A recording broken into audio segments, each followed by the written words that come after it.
Paso a Eduard, que bueno, que es el que realmente sabe de todo esto y que bueno, pues va a compartir con nosotros nuestra propuesta de valor. Gracias. Bueno, buenos días a todos también. Muchas gracias a la ECE, gracias a Marta por la invitación a participar en este evento. La verdad es que yo no sé si sé de esto, lo que sí que sé es que llevo muchos años en esto y la verdad es que mi matrimonio con la protección de datos empezó hace muchos años y continúo enamorado, la verdad. Son cosas, a veces cuando lo cuento, la gente me dice, qué raro, ¿no?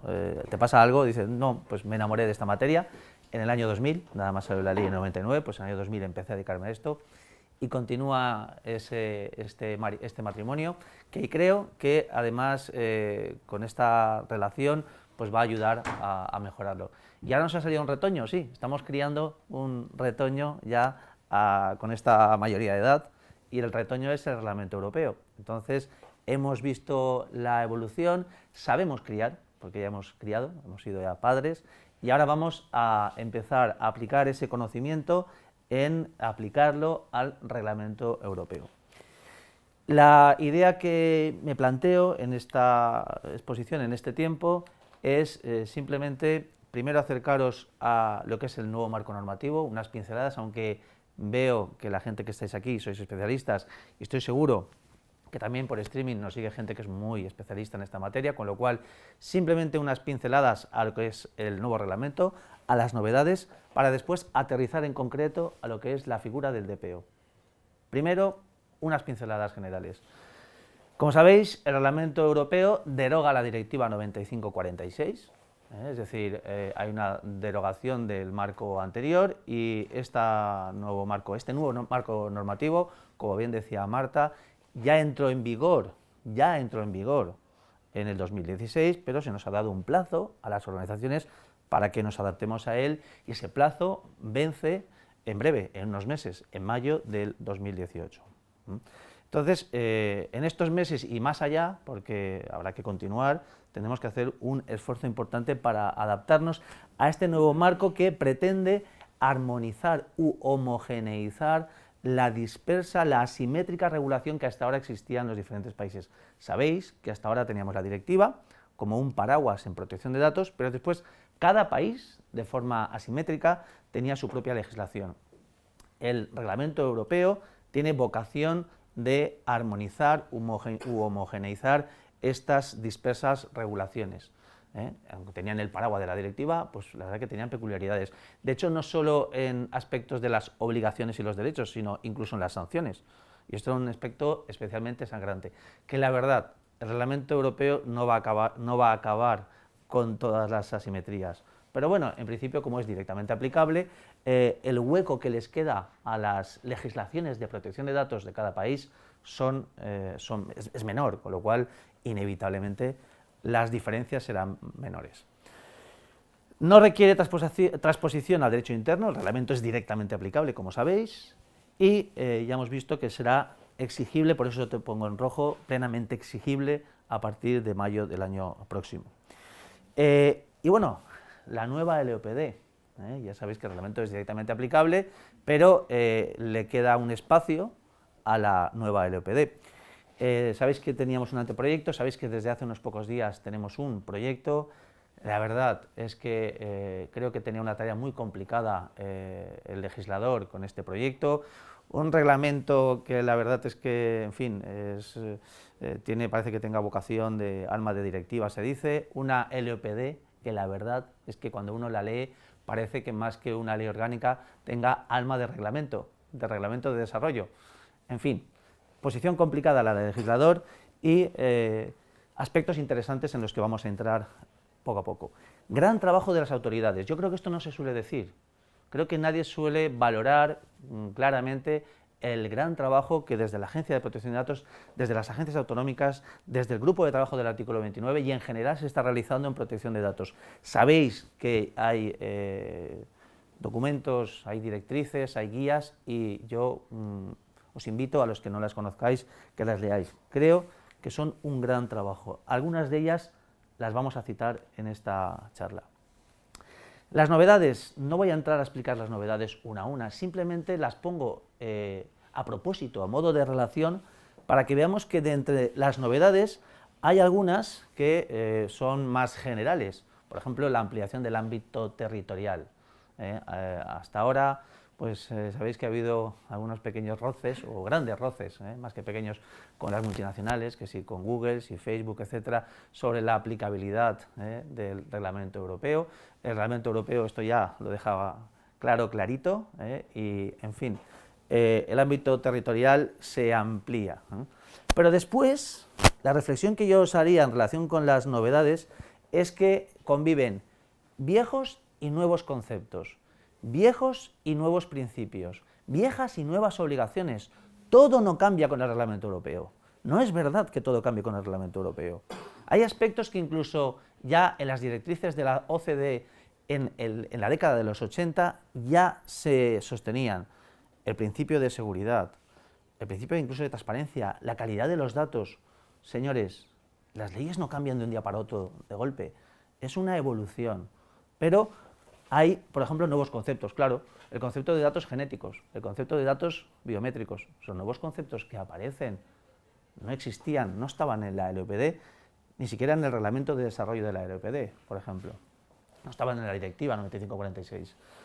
Nuevos principios como el de la responsabilidad activa, como ahora después comentaremos. Pero señores, todo no cambia.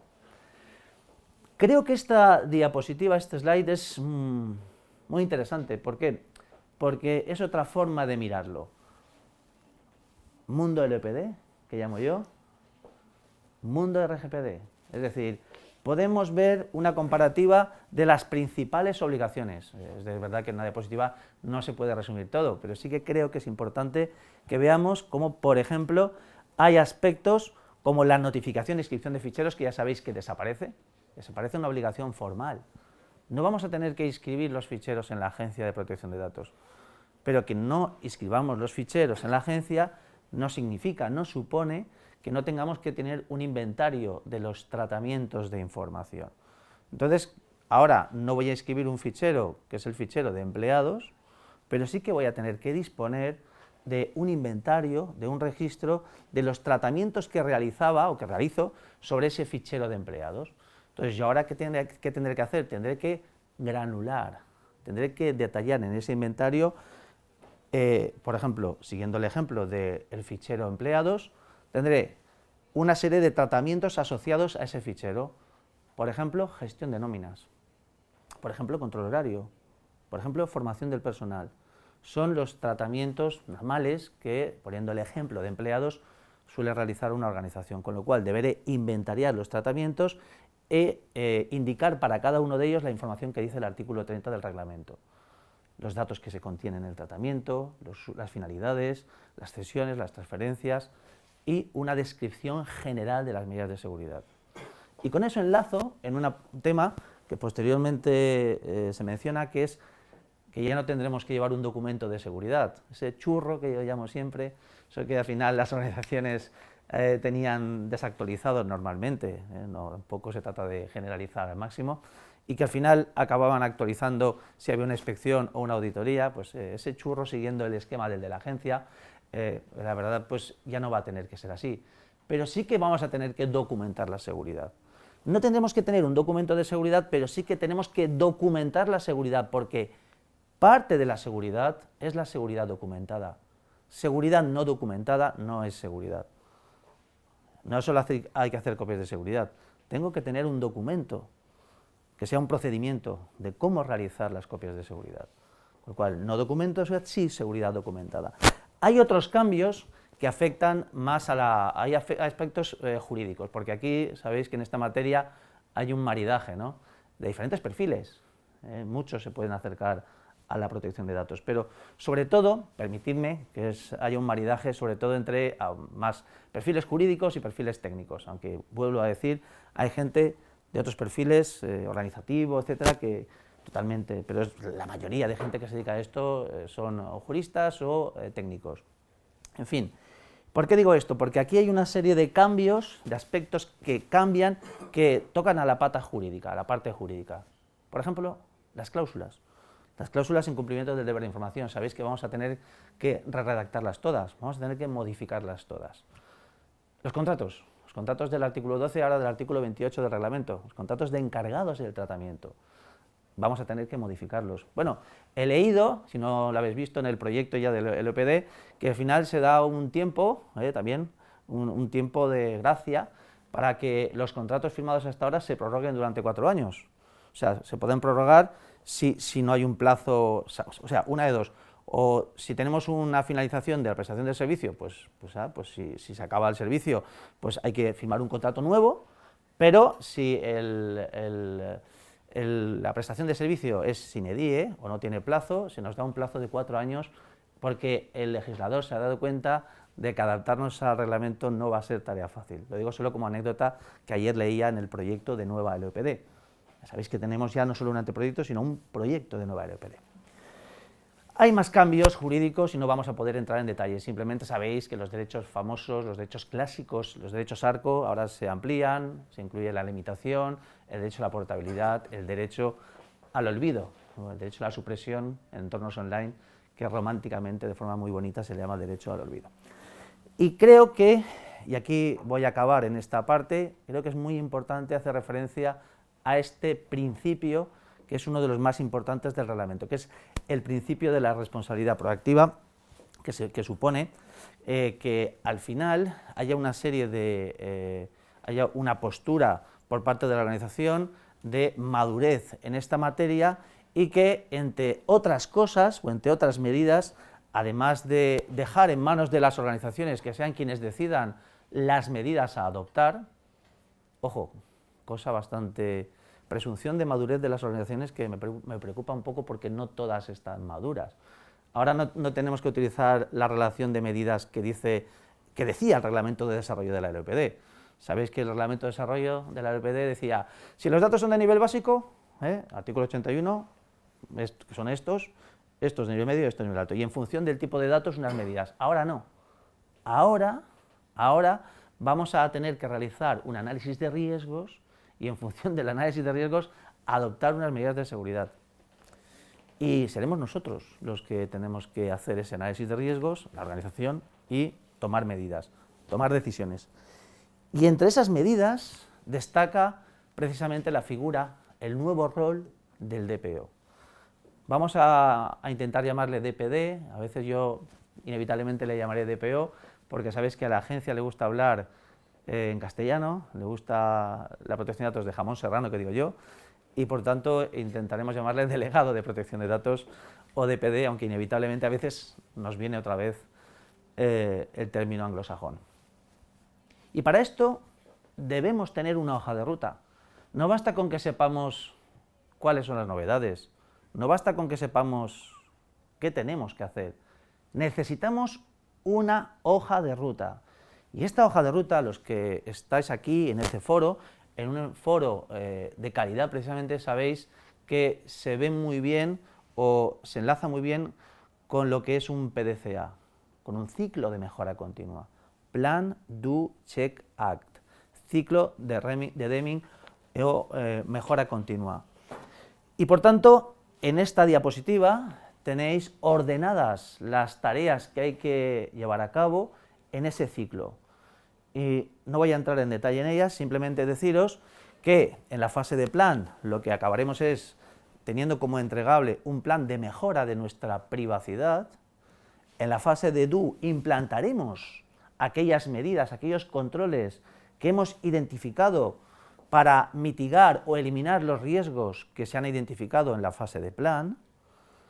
Por tanto, pondremos en práctica, ponemos en marcha las cláusulas, los contratos, las medidas de seguridad, haremos formación, tendremos ese registro de actividades de tratamiento consolidado, haremos formación a los responsables y concienciación a los usuarios, y después ya chequearemos, realizaremos controles periódicos, auditorías cuando creamos que tenemos que hacerlas, porque ya no nos dice el reglamento cuándo hay que hacerlas, cuando creamos que tenemos que hacerlas, en función del análisis de riesgos, y después le daremos vueltas al PDCA como un alfarero le da al torno para ir mejorando cada vez más nuestra gestión de la privacidad. Como sabéis, otro tema, y con esto la verdad no quiero incidir porque la verdad sinceramente no sé cómo va a quedar, porque la verdad es que el proyecto de la LOPD, igual que el anteproyecto de la LOPD, vuelve a hablar de cifras que nos suenan de la LOPD, pero en teoría el Reglamento Europeo permite que las sanciones sean mucho más elevadas, y aunque permite también que se sancione a la administración pública, la verdad es que en la práctica nuestro legislador, como era previsible, no ha hecho caso y las administraciones públicas no van a estar sancionadas económicamente en España. Van a tener la típica sanción de colleja. Has sido malo, hazlo bien.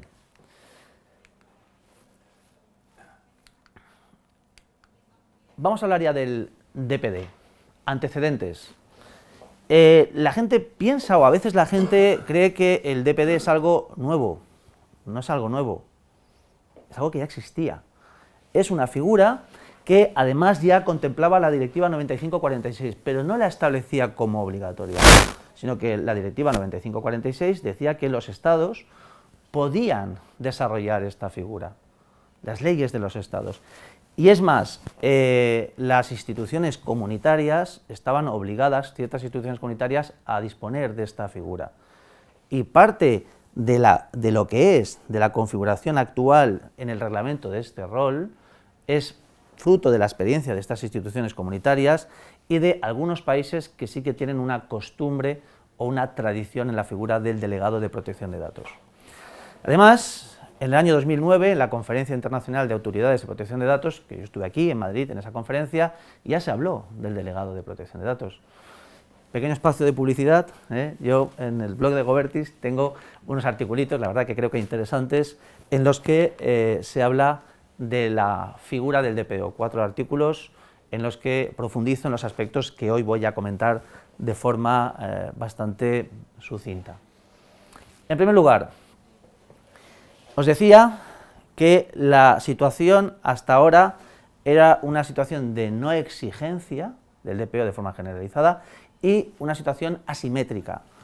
Por tanto, en desarrollo de esta posibilidad de la directiva de que los Estados regularan este rol, la situación era muy diversa. Y os pongo 3 ejemplos muy concretos, y esto no es un chiste de un francés, un alemán y un español, esto es así, es decir, Alemania.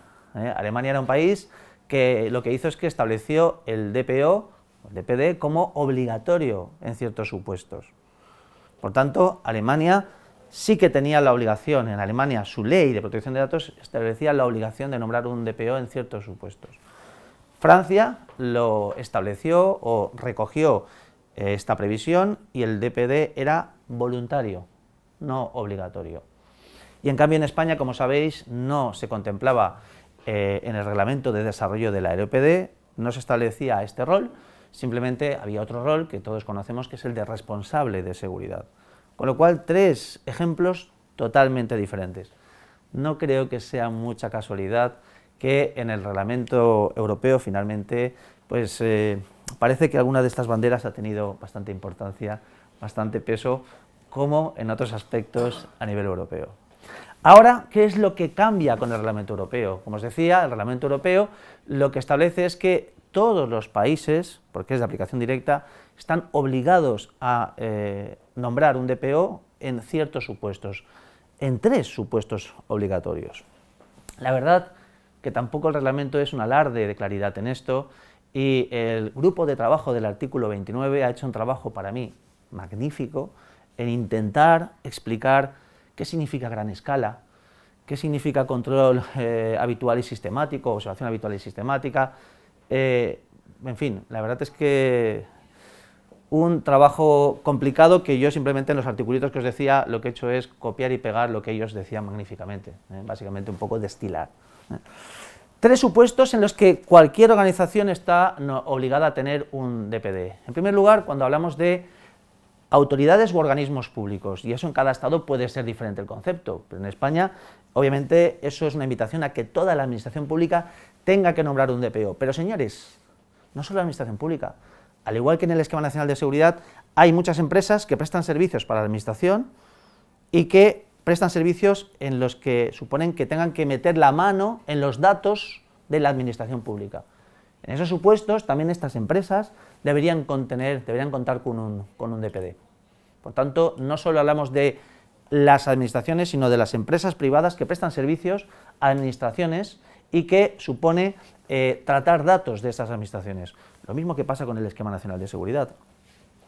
En segundos, bueno, aquí obviamente se exceptúan los órganos judiciales. Pues, claro, los tribunales van por libre y bueno, tiene cierta lógica por la independencia judicial. En segundo lugar, cuando las actividades principales consistan en operaciones de tratamiento que requieran una observación habitual y sistemática de interesados a gran escala. El concepto de gran escala es el concepto más utilizado en el Reglamento Europeo, más difuminado, e incluso ha cogido las riendas del reglamento la nueva LOPD, y de hecho el proyecto de la LOPD ha añadido algunas referencias adicionales al concepto de gran escala, con lo cual deberemos manejar muy bien qué significa gran escala. Y señores, ojo al dato porque los criterios que establece el grupo de trabajo del artículo 29 son también variopintos, en función del volumen de la población, un porcentaje de la población, bla, bla, bla, cosas muy genéricas, complicadas de aterrizar. Hubo una versión del Reglamento Europeo, que la verdad es que hablaba de una cifra, hablaba de 5.000 registros, 5.000 registros al año. Bueno, pues yo qué sé, nos puede gustar o no nos puede gustar, pero señores, eso es algo objetivo, ¿no? 5.000 es un número. Gran escala, complicado. Trabajo para los abogados, para interpretar. Bien, pero desde luego, el grupo de trabajo del artículo 29, además de criterios para entender qué es gran escala y para entender qué significa observación habitual y sistemática, establece ejemplos. Y pone ejemplos muy concretos. Dice, un hospital, claro. Un hospital se observa de forma sistemática y además a gran escala datos de pacientes, ¿no? Por ejemplo, empresas de videovigilancia que tengan un gran número de clientes, seas responsable o seas encargado. Es decir, muchos ejemplos y muy buenos ejemplos en ese documento. Tercer supuesto, cuando las actividades principales consistan en el tratamiento a gran escala, de nuevo, de categorías especiales de datos y de datos relativos a condenas e infracciones penales. Ya sabéis que el Reglamento Europeo contempla el concepto de categorías especiales de datos que son muy similares, con algunos cambios, con algunas diferencias, a lo que nosotros estamos acostumbrados a conocer como datos sensibles, ¿vale? Bien, se añaden, por ejemplo, los datos biométricos, por poner un ejemplo que os he dicho antes que no se contemplaban en la LOPD. Y por último, en este punto, tengamos en cuenta que tanto el anteproyecto como el proyecto de la nueva LOPD tiene un listado tasado de una serie de supuestos que sí tienen que tener un DPD. Centros educativos, ¿vale? Colegios profesionales, prestadores de servicios de la sociedad de la información, y menos mal que el proyecto ha matizado, porque el anteproyecto decía cualquier prestador de servicios de la sociedad de la información, válgame Dios, cualquier empresa que tenga una página web. Ahora ha dicho que haga un tratamiento de datos a gran escala, menos mal. Pero tengamos en cuenta que hay un listado de ciertos supuestos, 16 supuestos, hasta la ñ, en que es exigible tener un DPD. No sé, la verdad, no sé si es el lugar de una ley orgánica para establecer eso. Yo como jurista, no sé, algo me repele. No creo que una ley orgánica sea para estas cosas, creo que una ley orgánica es para otras cosas. Pero estos son los supuestos de obligación. También están los supuestos de conveniencia de nombrar un DPO. ¿Por qué? Porque, ojo, la gente muchas veces dice, bueno, voy a intentar no estar en uno de los supuestos y así no nombro un DPO. Creo que es un gran error. Creo que la gente debe pensar si le conviene tener un DPD. ¿Por qué? Porque después veremos cuáles son sus funciones. Y si este rol tiene unas funciones importantes para la organización, creo que quizá al final lleguéis a la conclusión, después de ver las funciones, que te interesa tenerlo aunque no estés obligado, o aunque no esté claro que estás obligado a tenerlo. ¿Por qué? ¿Por qué es conveniente tener un DPD? Primero, porque las sanciones previstas son elevadas, por lo tanto hay un riesgo. Un riesgo no solo de sanciones, también hay otros riesgos, porque el único riesgo no es el importe de las sanciones, el riesgo también puede ser un riesgo reputacional. Ojo, señores, las administraciones públicas no tienen sanción económica. aunque se pueda ejercitar responsabilidad patrimonial contra la administración, pero no tiene sanción económica. Pero sí que existe siempre, y en cualquier caso, un riesgo reputacional. Y muchas veces el riesgo reputacional es mayor que el riesgo económico, el riesgo de la sanción. La mayor importancia que cada vez las personas dan al activo de datos personales. Cada vez los ciudadanos somos más conscientes de que el tratamiento de datos es importante y le damos más importancia y más valor al tratamiento de nuestros datos. Y por tanto, al final, a veces elegimos a un proveedor, elegimos ser cliente de alguien que trata bien nuestros datos. Cada vez hay mayor complejidad en la protección de datos. En el sector público, protección de datos es hablar del esquema nacional de seguridad. En el sector privado, cuando tengamos la 27, tenemos que enlazar el RGPD con la 27. Hablamos de nuevas tecnologías RFID, blockchain, smart cities, hablamos de big data, hablamos de nuevos retos que impactan claramente en la privacidad. ¿Cuáles son las funciones del DPO o del DPD? Bueno, la verdad es que esto es una cosa muy curiosa. Yo siempre digo que yo me pedía ser DPD cuando leí el reglamento europeo. Ahora no tengo tan claro que quiera ser DPD. O sí, pero ahora lo veremos, porque fijaros, el reglamento dice, en teoría, el DPD es un señor que pone un traje y corbata, se toma café y croissant y solo se dedica a informar y asesorar, supervisar, revisar. Oye, porque la verdad es que no me diréis que estas 5 acciones todas son muy elevadas, ¿no? Informar y asesorar, supervisar el cumplimiento, asesorar acerca de las evaluaciones de impacto, cooperar con las autoridades de control. O sea, te relacionas con las autoridades, te relacionas con los interesados, todo muy elevado, ¿no? ¡Qué bien! No, no es tan claro. El DPD va a tener que arremangarse quizá un poco más. ¿Por qué? Bueno, por lo menos es lo que dice la agencia en el esquema de certificación y también en un documento que tiene publicado la Agencia de Protección de Datos, se detallan hasta 20 tareas concretas que tiene que realizar el DPD. Y sinceramente, a mí me sorprende el salto de esto a esto. Y solo lo puedo entender desde la óptica de que la propia agencia sea consciente de que al final, aunque en principio debe haber una segregación de funciones entre responsables de seguridad y DPD, en la realidad muchas organizaciones no tienen la capacidad ni van a poder tener esa segregación de forma tan fácil. Es que claro, quizás que el legislador europeo, ahora por entender un poco a la agencia, vive en el mundo de Europa y se han dado cuenta, la agencia está intentando aterrizar esto a la realidad. Y la realidad es que a muchas organizaciones ya les cuesta tener un responsable de seguridad, como para tener a un DPD que sea diferente al responsable de seguridad. Y por eso aquí se mezclan tareas que normalmente serían del responsable de seguridad.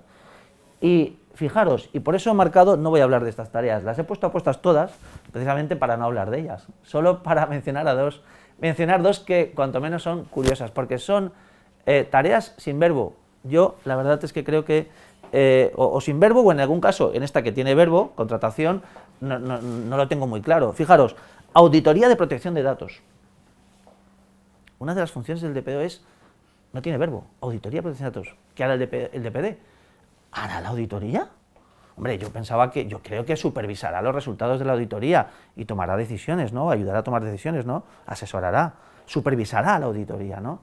Porque no me veo al DPD teniendo que hacer la auditoría. Entonces, ¿qué significa? Esto es literal, auditoría de protección de datos. Extraño, ¿no? Contratación de encargados de tratamiento. El DPD es el que tiene que redactar. ¿Contratación qué es? ¿Es el que decide con quién se firma? ¿Es el que redacta el contrato? Supervisará esto, ¿no? Asesorará. Con lo cual, quizá una interpretación benevolente o integrada puede ser decir, pues señores, igual lo que hace es informar, asesorar y tal sobre todos estos aspectos, ¿no? Eso quizás sea un poco una interpretación más integradora y más comprensiva. La otra es la que os decía, pues que la agencia entienda que es muy complicado, que al final el DPD se va a tener que arremangar. En cualquier caso, el DPD se va a tener que arremangar y no solo va a dedicar a lo del croissant y el café con leche, como yo decía. Imagina algún DPD dándose a la cabeza, dándose cabezazos contra la pared, diciendo, me habían vendido esto y esto no es lo que yo pensaba. Creo que lo mejor es tener claro, antes de acometer una tarea, qué vas a tener que hacer y estar capacitado, estar formado, y a eso venimos hoy, para acometer esas tareas. Bien, otra de las tareas, y esta la añade la nueva LOPD, el anteproyecto y el proyecto la continúa, es la gestión de reclamaciones. Fijaros, esto me parece fenomenal. Qué bien que la LOPD haya pensado, hay persona cabreada, porque no nos olvidemos, no nos engañemos, la protección de datos es persona cabreada, es alguien que está cabreado. Y antes, como yo siempre digo, hace muchos años se iban a Hacienda y decían que te denuncie a Hacienda. Si son empleados, que te denuncio a la inspección laboral. Y ahora tienen el cabreado tiene una nueva arma, que es que te denuncia a la Agencia de Protección de Datos. Y entonces, ¿qué pasa? Que ahora la LOPD dice, bueno, el texto de la nueva LOPD dice que es posible que, si se ha designado a un DPD, si previamente a esa denuncia el DPD, el interesado, el cabreado, se pone en contacto con la empresa, sea el DPD el que haga pedagogía, hable con él e intente, entiendo, gestionar esa reclamación, con lo cual podría evitar una sanción. También contempla el otro escenario, es que reclame directamente la persona, el interesado, ante la agencia, y que la agencia, si la organización tiene un DPD, pues podrá decirle al DPD, habla con el cabreado, descabréalo, explícale los motivos, y a lo mejor esto pues no le viene a la agencia más trabajo. Yo creo que, de todas formas, creo que es una buena iniciativa. Creo que al final realizar una labor ahí de gestión de reclamaciones puede ser interesante, y solo esto quizá puede justificar que nombremos un DPD. Quizás solo esto puede justificar la conveniencia de tener a este delegado. ¿Cuáles son las posibilidades de configuración de este perfil, de este rol? Hay diferentes posibilidades.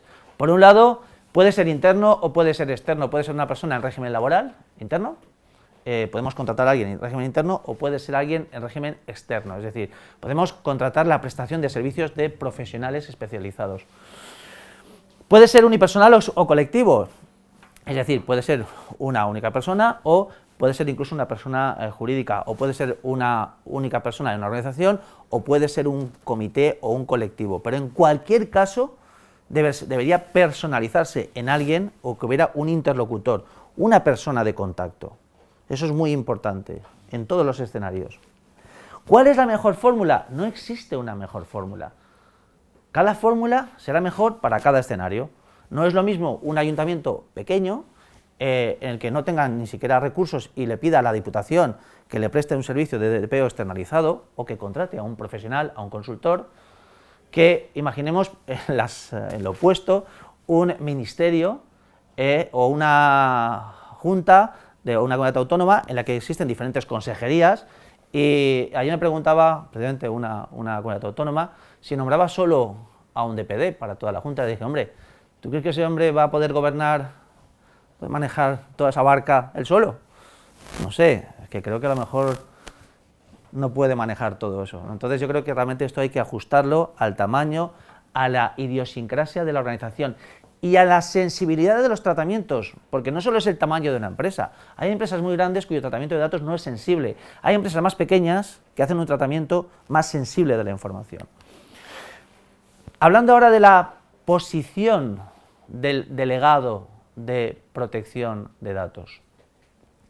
Cuando hablamos de la posición del delegado de protección de datos, tenemos que hacer referencia inevitablemente a un documento del grupo de trabajo del artículo 29 que desbroza muy claramente todos estos elementos.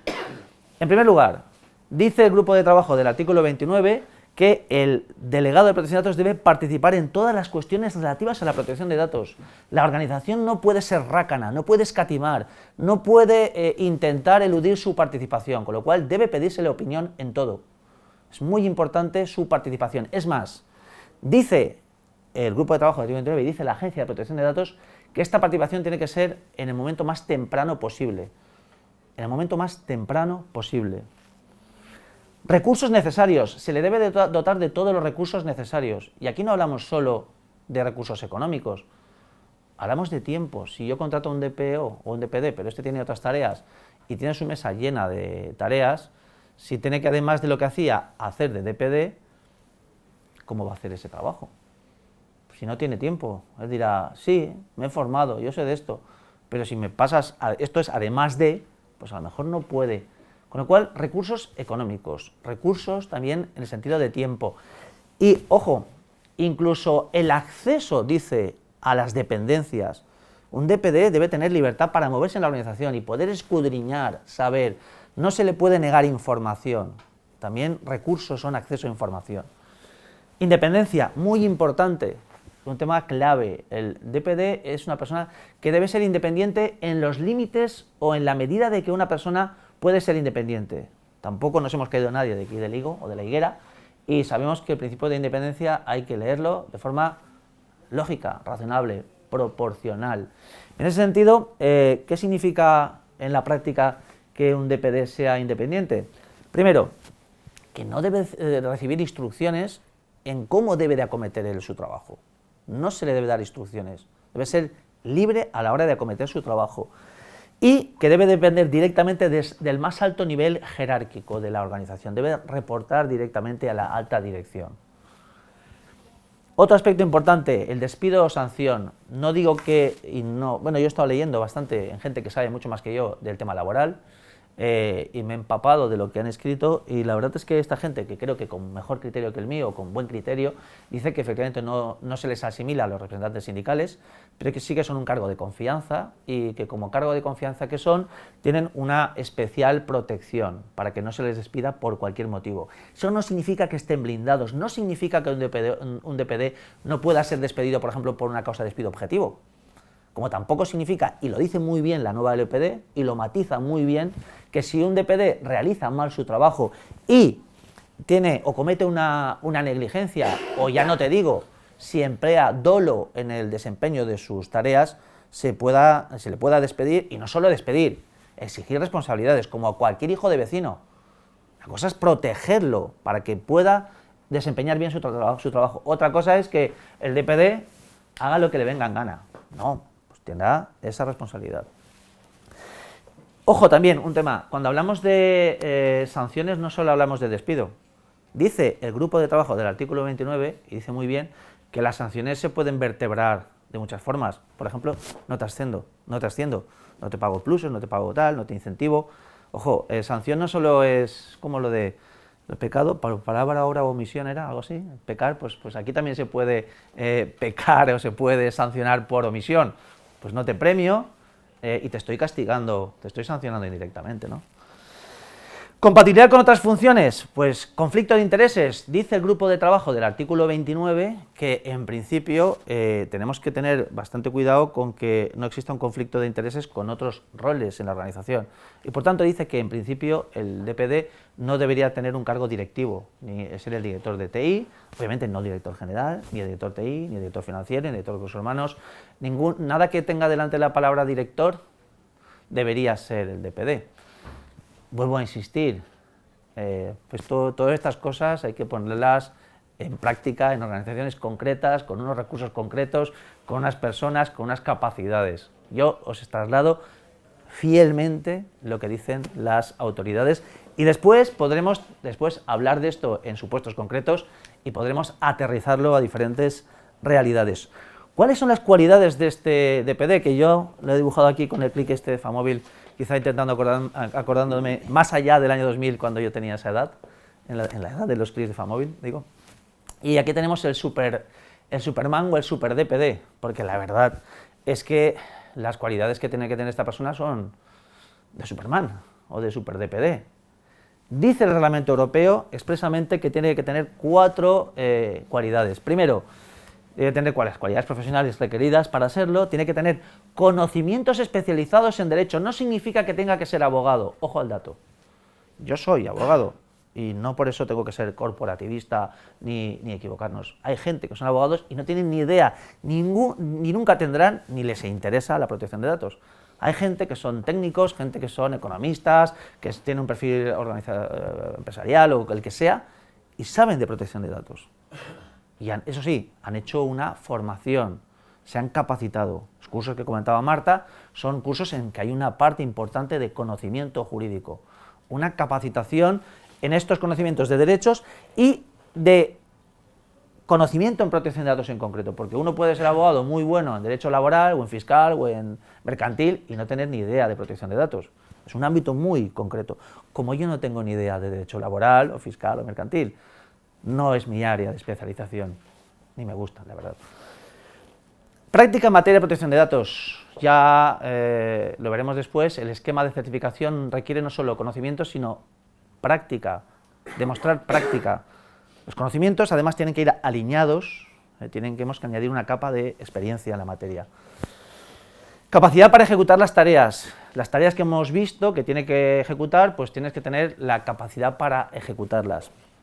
Y dice el considerando 97, y es importante porque en el reglamento no solo son importantes los artículos, son muy importantes o tan importantes los considerandos. Dice el considerando 97 que además debe ser elegido en función de las operaciones de tratamiento de datos. No es lo mismo un DPD en el sector público que en el sector privado, en una entidad financiera que en una empresa de cárnicas.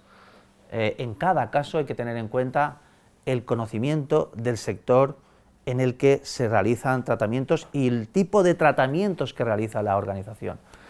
Estas son las cualidades explícitas del DPO. ¿Cuáles son las cualidades implícitas? Como os decía, conocimiento sectorial, ¿vale? Capacidad de comunicación, si el DPD es el interlocutor con las autoridades y con los interesados cabreados, o no cabreados, simplemente gente que quiera conocer de su información, debe tener habilidades comunicativas, debe saber comunicarse, tener empatía, tener habilidades más allá de simplemente los conocimientos.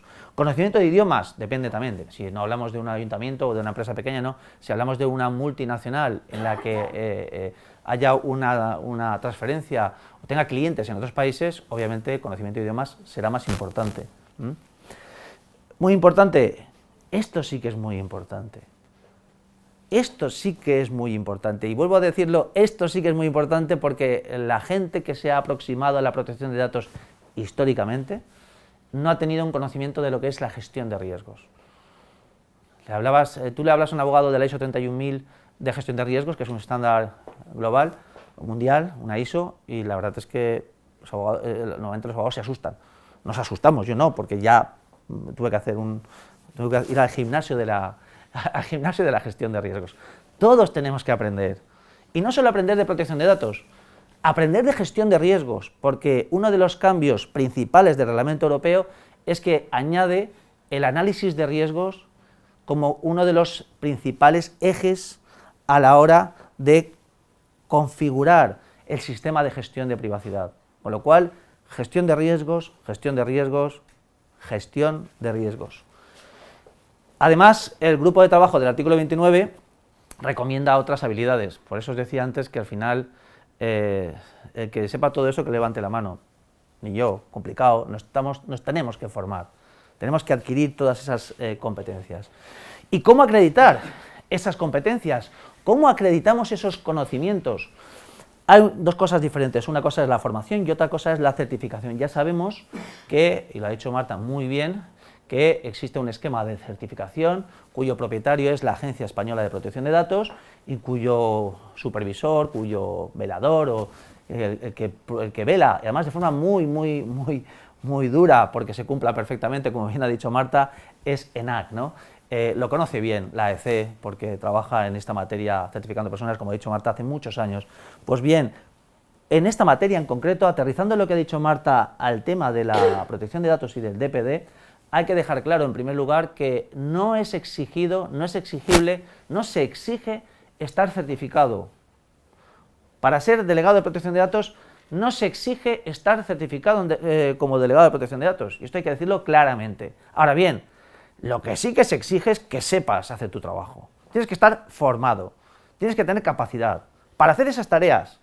Eso es inexcusable. Uno tiene que estar formado en protección de datos y saber cómo hacer las tareas que tiene que hacer, pero como cualquiera, en cualquier empresa, en cualquier actividad. La formación es indispensable. Ahora bien, la certificación es altamente recomendable. ¿Por qué? Porque una certificación es una evidencia de que sé hacer esas tareas.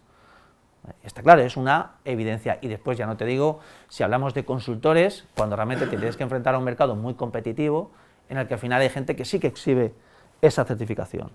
Dependerá, por tanto, de la idiosincrasia de cada caso concreto. No es lo mismo un DPD interno que un DPD externo, que un consultor, que una empresa que trabaje. Dependerá de los supuestos, pero creo que la conclusión en este punto es que la certificación no es exigible, pero es altamente recomendable, y la formación, desde luego. Y este esquema de certificación que ha comentado Marta, que ha anticipado Marta, tiene una serie de prerequisitos.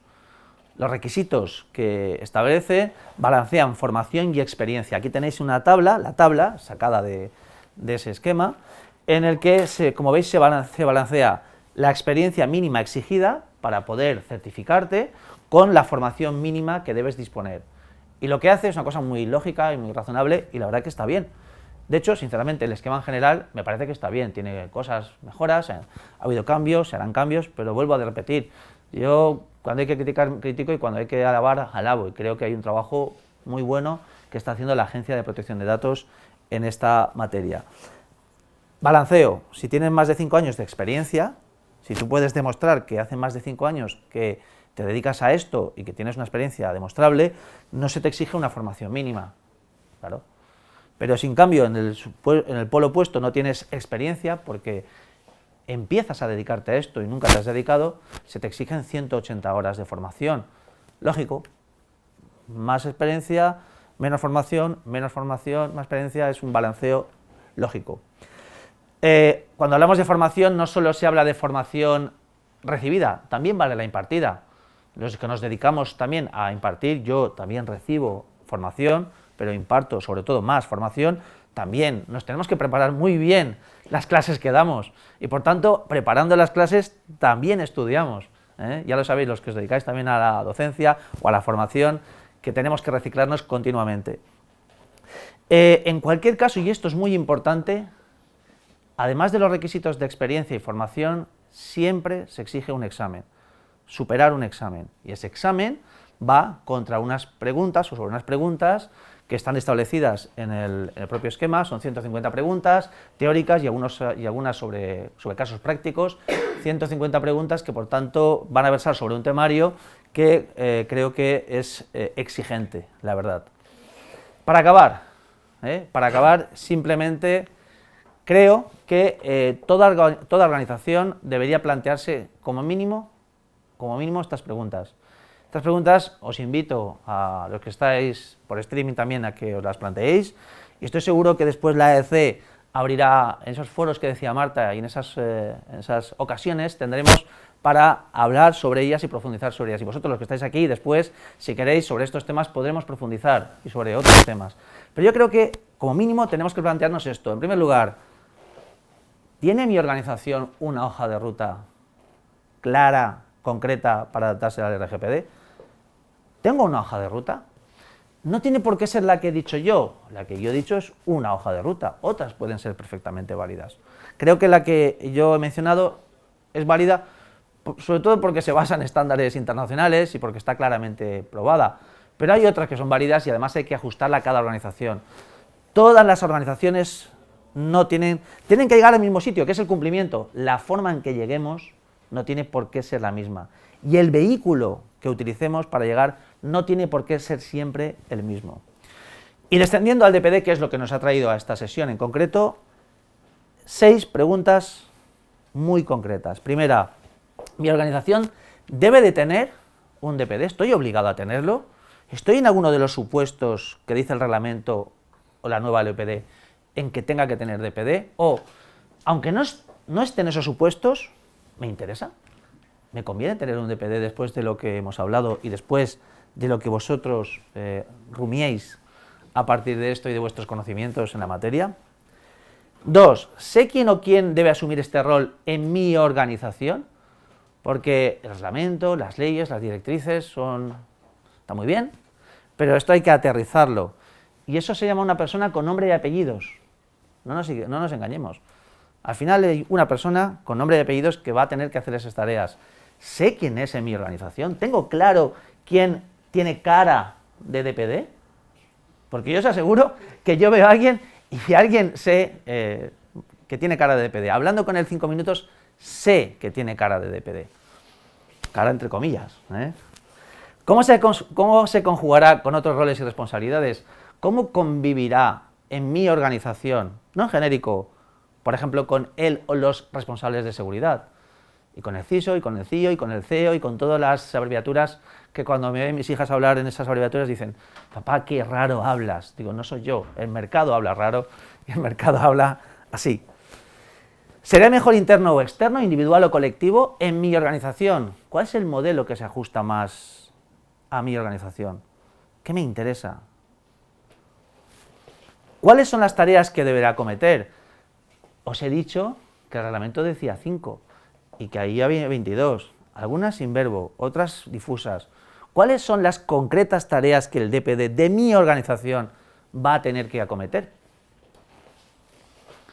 Y una vez ya sepa quién, qué, etcétera, diré, ¿está capacitado esa persona o yo estoy capacitado? ¿Me tengo que formar? Sí, seguro, todos, yo el primero, nos tenemos que formar, nos estamos formando en esto. Y después, al final, posiblemente diga, ¿me interesa certificarme? Eso ya es otra pregunta diferente. Formarse, sí, certificarse, pues quizá conveniente. Muchas gracias a todos. Despedimos, entiendo, la sesión por streaming, ¿no, Vicente? Y nada, como decía antes, seguro que habrá ocasiones, foros, escenarios, diferentes momentos en los que continuaremos las cuestiones que seguro que han quedado en el, como decía aquella, en el candelabro.